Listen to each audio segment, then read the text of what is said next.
In this recording we're going to look at learning styles, which is the first part of the skill acquisition topic. The general idea behind the theory is that coaches need to have an understanding of their athletes' individual learning styles so that they can best accommodate those styles in order for them to learn the skills in the most efficient way. So the coach will then be able to apply the most appropriate methodologies, teaching or coaching methodologies to suit the individual. First of all, though, there are different types of learning: cognitive, affective and effective. Cognitive learning is about developing new pathways to accommodate new knowledge or to replace old knowledge. It's about the ability to problem solve. Affective learning is about the attitudes and beliefs that we develop from a very young age, influenced by our parents, and then later influenced by peers and schools and media and a whole host of other influences and institutions. Effective learning is about learning through physical action, which of course is most suited to athletes who need to learn new skills.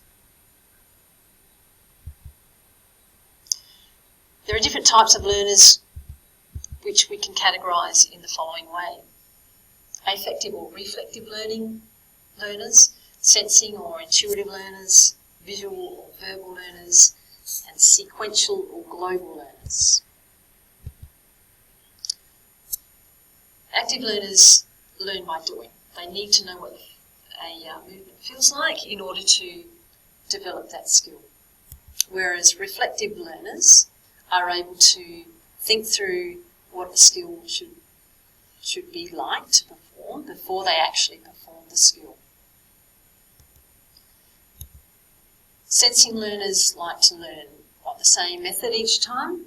They don't like any variation on the way that they learn, whereas intuitive learners like to learn skills in different ways. Visual learners can pick up a skill from watching a demonstration, whether that be video or watching live demonstrations, whereas verbal learners are able to listen to instructions and interpret that in order to perform the skill. Sequential learners gather information in stages and then piece it together, whereas global learners like to understand how the whole skill fits into a sport before they are able to understand it and then begin to develop that skill. So the different teaching methodologies that a coach is likely to use include visual demonstrations, which could be through live demonstrations, through video, watching videos, and it can show the whole skill, just part of the skill. It can be in slow motion or it can be in real time.